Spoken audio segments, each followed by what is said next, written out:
Deus bendito, eu quero te louvar pela vida do meu filho, pastor Mendes. Obrigado pelo que o Senhor tem feito na vida dele e de sua família. E nesse momento, quando o Senhor se utilizará dele para nos aquecer o coração e iluminar a mente, que ele seja ouvidos abertos à voz do teu Espírito. No nome de Jesus nós oramos, agradecidos. Amém.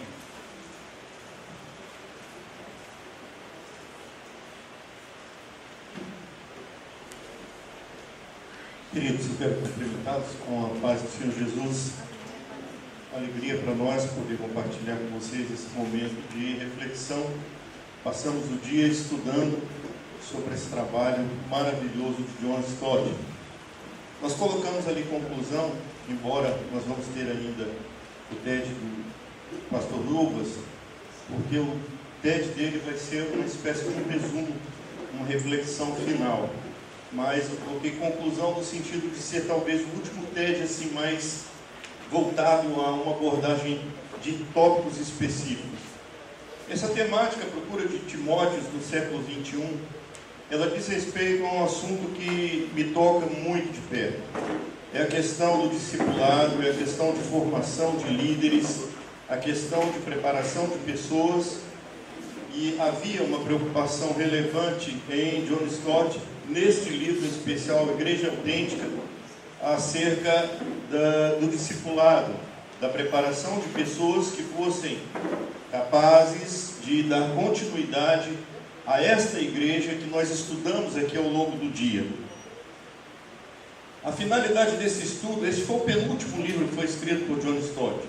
À época, ele já próximo aos 90 anos, basicamente no nonagenário, e entre os seus propósitos dentro desse livro, eles esboçaram um estudo eclesiológico onde ficasse evidente 8 pontos que são fundamentais para a igreja bíblica e viva. E também deixaram um legado a esses novos líderes, a preocupação dele com os novos líderes, para que guardassem o Evangelho e mantivessem a integridade do conceito divino de igreja. Igreja é a única instituição neste mundo que foi comissionada por Cristo, edificada por Ele, para ser a grande agência do reino de Deus na terra. É através da igreja que há a manifestação da graça e do caráter de Cristo ao mundo. Então, havia essa preocupação. E ele começa falando sobre um personagem chamado Timóteo. Muitas vezes nós olhamos para os personagens da Bíblia e encaramos, e não atentamos para o que é dito na própria palavra, que Elias, por exemplo, era um homem de Deus, sem dúvida alguma, mas era um homem sujeito às mesmas paixões que nós. Nós vamos ter esse exemplo em Davi, em Salomão, em tantos outros personagens do Antigo e do Novo Testamento. Tiveram seus momentos de relevância da fé e tiveram também seus momentos de fraqueza. Quem era Timóteo? Vamos ver alguns dados biográficos acerca dele. Era filho de uma família mista, sua mãe era judia, seu pai era um grego. Ele aprendeu sobre a fé aos pés da sua avó Lloyd e da mãe Eunice. E para que fosse útil na evangelização, aceito como judeu, já que o seu pai era grego, Timóteo foi circuncidado pelo apóstolo Paulo, para que isso facilitasse a sua penetração junto aos judeus e assim ele pudesse testificar da fé cristã. Para que ninguém se levantasse, mas você não é circuncidado, existiam aqueles judaizantes, então ele se submeteu a essa circuncisão. Algo diverso que ocorreu com Tito. Tito também foi um dos grandes colaboradores de Paulo, foi enviado a Creta, mas Tito não foi submetido à circuncisão. E por conta do contexto onde ele foi trabalhar, diferente do contexto de Timóteo.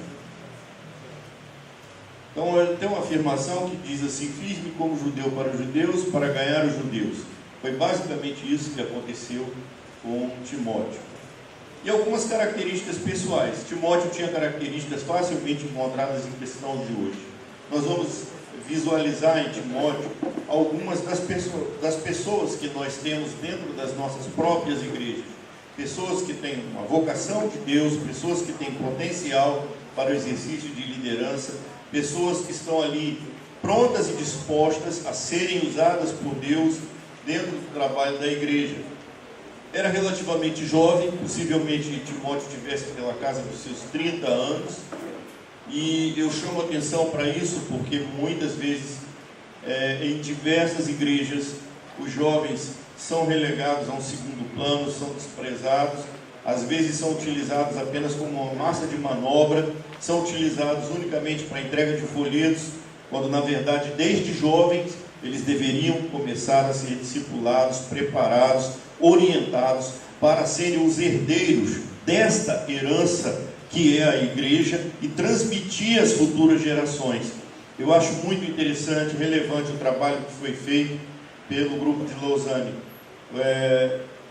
onde a cada 10 anos, que eles consideram uma geração, eles levam líderes novos, jovens. Leandro teve a oportunidade de participar este ano na Indonésia de um encontro desse, onde eles levam jovens líderes para serem discipulados por líderes mais experientes, para a troca de experiências, para que eles debatam a questão do evangelho, da missão, da igreja. E isso é importantíssimo, porque não há solução de continuidade para as lideranças bíblicas, teológicas, preparadas para a condução desse grande projeto de Deus chamado igreja. Era tímido, muitos de nós sofremos com esse problema da timidez.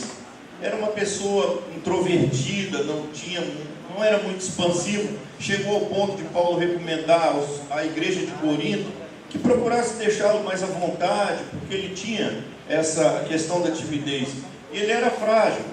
Timóteo tinha um problema de enfermidade estomacal, inclusive em uma de suas cartas, Paulo recomenda que ele tome um pouco de uma solução de vinho, para que ele pudesse não sofrer tanto com o problema de estômago que ele sofria. Timóteo também tinha sua chamada. Ele era chamado a ser diferente da cultura dominante. Nós ouvimos aqui o pastor Renildo falando acerca dessa necessidade da igreja estar no contexto do mundo, estar participando de toda uma cultura que nós temos à nossa volta, sem contudo se contaminar. E o chamado de Timóteo, que é o mesmo para nós enquanto líderes e para aqueles que estão na igreja, prontos para dar seguimento a este trabalho, é ser diferente dentro dessa cultura dominante, o que não é fácil. Seguir na contramão do mundo, andar de forma contrária àquilo que vem sendo apregoado como normal, aquilo que vem sendo dito dentro dessa questão dos discursos. Foi falado aqui sobre, no TED sobre pregação, o pastor Valdeci falou que as palavras vêm perdendo espaço para as imagens. Nós estamos vivendo um mundo onde o Gilles Lipovetsky, que é um sociólogo francês, ele diz o seguinte: nós estamos vivendo a era do homo ecranus, ou seja, o homem vídeo, o homem que representa uma imagem. Há alguns sociólogos defendendo que não existe mais nenhuma metanarrativa na história, que todas as grandes narrativas do processo histórico do mundo ruíram, e que tudo agora é relativo, a verdade é relativa, e nós precisamos caminhar na contramão e preparar pessoas para caminhar na contramão desta cultura dominante que nós temos hoje. Ele fala isso na primeira carta que ele escreve a Timóteo, capítulo 6, versículos 11 e 12, ele faz algumas observações bem interessantes. Stott chama atenção para uma exortação que Paulo faz exatamente nesse texto bíblico. Você, porém, ele começa falando sobre isso. Você, porém, ou seja, você, Timóteo, que é líder, você que está à frente do trabalho, você a quem eu preparei, você a quem eu discipulei, você a quem eu estou outorgando esta tarefa de dar continuidade. É como se Paulo estivesse dizendo: meu filho, olha, daqui uns dias eu não vou estar mais aqui, daqui uns dias eu não vou mais fazer esse trabalho, e é você, é Tito e tantos outros a quem eu pude levar esta mensagem que vai dar continuidade. Então você, a quem eu fiz esse trabalho de discipulado, Você que é líder, não deve seguir a correnteza ou se curvar às pressões, mas você precisa se manter firmes. Ou seja, o que Stott está dizendo: líderes, sejam firmes. Líderes, não cedam à pressão, não vão com a correnteza, mas discipulem novos líderes, para que, seguindo o seu exemplo, não venham a se curvar diante das circunstâncias dessa cultura contemporânea. Ele ainda, nessas recomendações, no mesmo texto, ele diz assim: homem de Deus. E ele diz: Timóteo, você é um homem de Deus. Homem de Deus é um título que já vem do Antigo Testamento. Ou seja, ele está dizendo: você é um homem de Deus porque você é um cristão maduro. Você está maduro, você está amadurecendo, você está crescendo, e nessa sua maturidade você se torna, como ele diz na sua segunda carta, capítulo 3, versículo 17, quando você amadurece, você se torna apto e plenamente preparado para toda boa obra. Ou seja, amadureça, seja maduro, não se deixe levar pelas inseguranças. E ele vai continuando a sua fala, falando sobre um tríplice apelo que havia da parte de Paulo a Timóteo e que serve para nós enquanto igreja hoje. O exemplo de Paulo a Timóteo, ele faz um tríplice apelo aos pastores e líderes da igreja contemporânea. Primeiro, um apelo ético,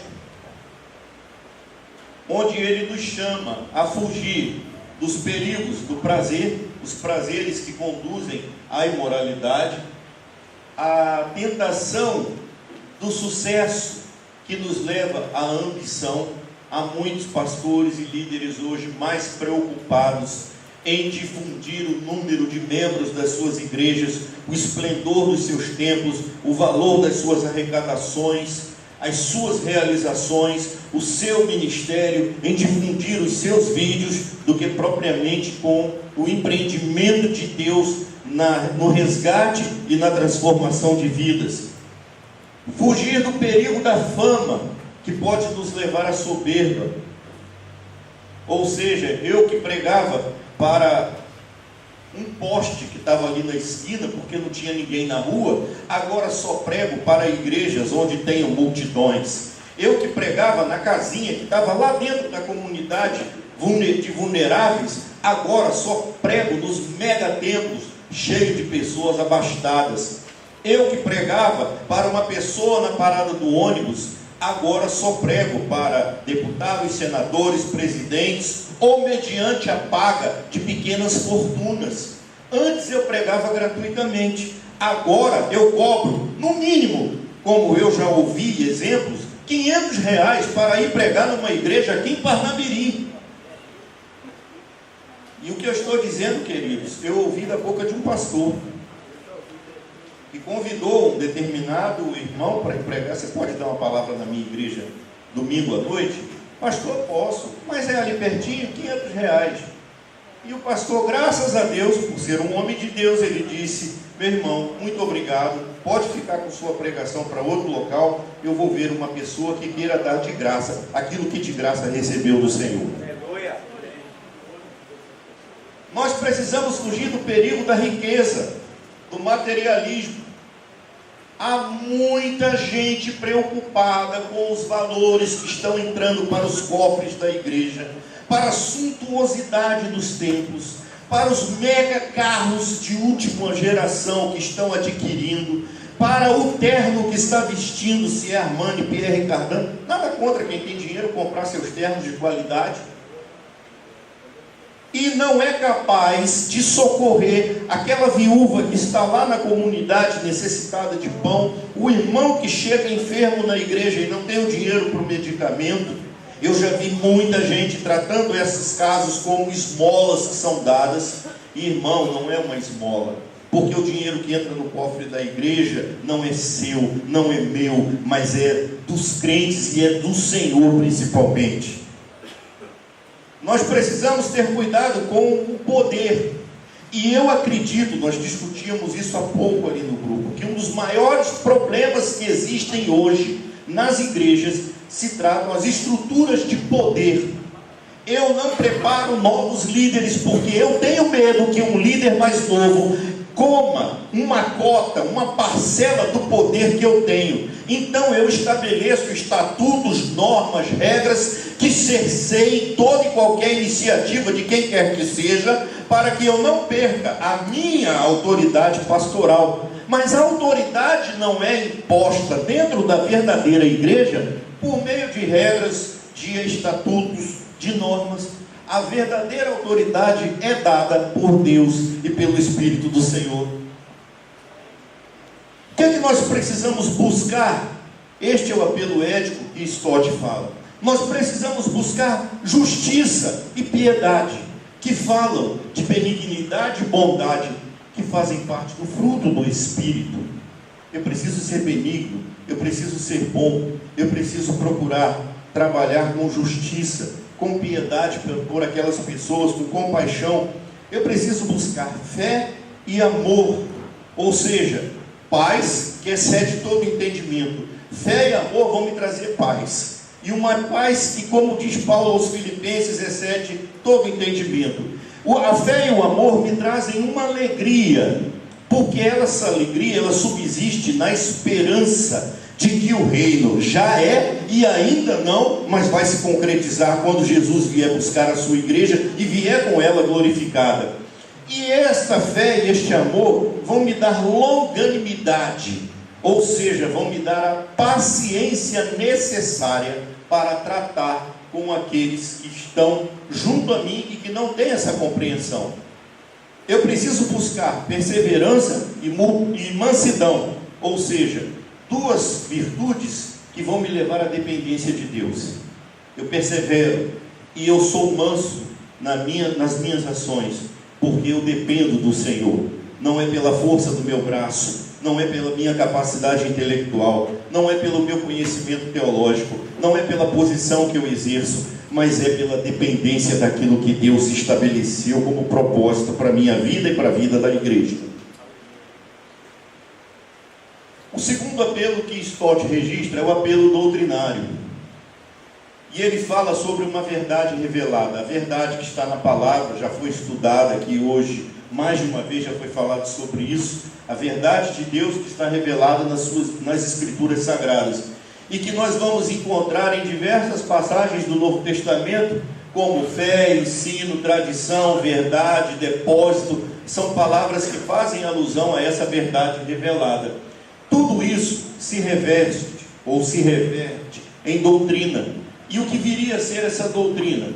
Essa doutrina é o conjunto de princípios e valores que Deus estabeleceu para que a sua igreja andasse firmada, para que regulasse a conduta de todos os seus filhos, e ela deve ser bíblica, isso já foi dito aqui, uma doutrina bíblica, ou seja, fundada no ensino dos apóstolos. Não há igreja saudável sem uma doutrina saudável. Pastor, e qual é a igreja que tem uma doutrina saudável? Aquela que segue o ensino dos apóstolos, como está lá em Atos 2:42. Porque o ensino dos apóstolos era o ensino de Jesus. A doutrina deve ser protegida pela igreja através das gerações. Nós precisamos ensinar o que contém na palavra de Deus, o que Jesus transmitiu aos seus apóstolos e eles transmitiram aos demais da igreja, e ao longo do tempo, homens como Agostinho, como Savonarola e tantos outros servos de Deus defenderam ao longo do tempo, homens como Lutero, como Calvino, como Wesley, que resgataram a doutrina verdadeiramente bíblica e a mantiveram no curso da história. A doutrina deve ser defendida e proclamada, ensinada pelos pastores e líderes com fidelidade. Eu estou insistindo nesse ponto porque foi realmente aquilo que foi dito aqui durante todo o dia. Somos chamados a lutar pela doutrina. Não fomos chamados para criar doutrina e nem para modificá-la. Fomos chamados para defendê-la, trazendo-a para dentro da realidade contemporânea. E o apelo vivencial: tome posse da vida eterna para a qual você foi chamado. E ele faz essa advertência porque muitas pessoas têm a vida eterna mas não desfrutam daquilo que ela oferece, não fazem uso do que ela oferece. 3 questões relevantes nesse apelo vivencial. Primeira, a qualidade de vida que levamos e não a duração. O que importa é a qualidade da vida cristã que eu levo, não a duração do tempo de crente que eu tenho ou que eu venha a ter um dia. O que vai importar é como eu tenho vivido enquanto cristão. Uma vida que implique num relacionamento pessoal com Deus. Segunda, não é um chamado em particular, mas para ser vivida em público. Não adianta ser crente, super crente na minha denominação, se lá fora, convivendo com as pessoas, com a sociedade onde eu estou inserido, no meio da comunidade, eu não reflito esse testemunho. Uma vida que sirva de testemunho às pessoas acerca do caráter de Cristo em nós. Abrange pensamentos, o que eu penso, o que eu falo e as minhas atitudes. Terceiro, desfrutar plenamente do que essa vida traz para nós. Aproveitar o que a vida traz. É uma vida que nos assegura paz, liberdade, segurança, poder divino e direção do Espírito Santo. Estamos já concluindo. Aprendizados para pastores e líderes com o tríplice apelo de Paulo a Timóteo. O que nós aprendemos com esses apelos que ele faz? Nós temos 3 princípios e 3 alvos absolutos. O primeiro princípio: devemos correr atrás do bem e fugir do mal. É uma responsabilidade de todo crente, mas sobretudo daquele que exerce liderança, daquele que é pastor de uma igreja. Ele precisa correr atrás do bem, seguir o que diz a palavra e fugir do mal. Isso implica em santidade. Precisamos ser santos. O Senhor disse em Levítico capítulo 11, versículo 44: sede santos, porque eu, o Senhor, sou santo. Pedro repete na sua primeira epístola, no primeiro capítulo, versículos 15 e 16, a mesma recomendação, que nós precisamos ser santos, porque santo é aquele que nos chamou. O segundo princípio: devemos deixar o erro e lutar pela verdade. É um autopoliciamento constante, é uma autorrevisão constante.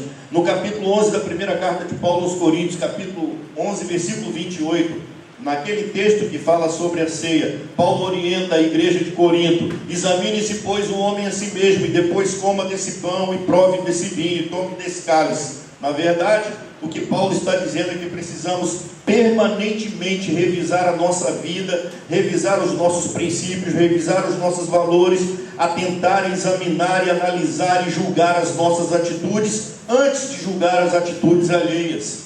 O que Paulo está dizendo é que nós precisamos ter conhecimento bíblico e teológico, porque o conhecimento da palavra e uma teologia saudável vai nos levar a ter um julgamento correto acerca da nossa conduta e daquilo que pensamos. Terceiro, devemos viver a vida eterna de forma plena e concreta. Isso significa que eu preciso ter testemunho, eu preciso viver o que eu creio. O que eu creio não pode ser desintonizado, desvinculado das minhas ações. E por fim, equilíbrio. Equilíbrio entre a minha ética, que é o compromisso com santidade, com conhecimento e mansidão. Eu preciso ter equilíbrio na minha doutrina, preciso ser comprometido com a verdade, mas ser santo e manso.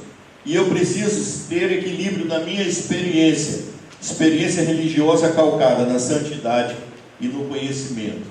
Concluindo, contemporaneidade está cheia de relativismo e desequilíbrio espiritual. Isso exige uma igreja autenticamente bíblica e equilibrada.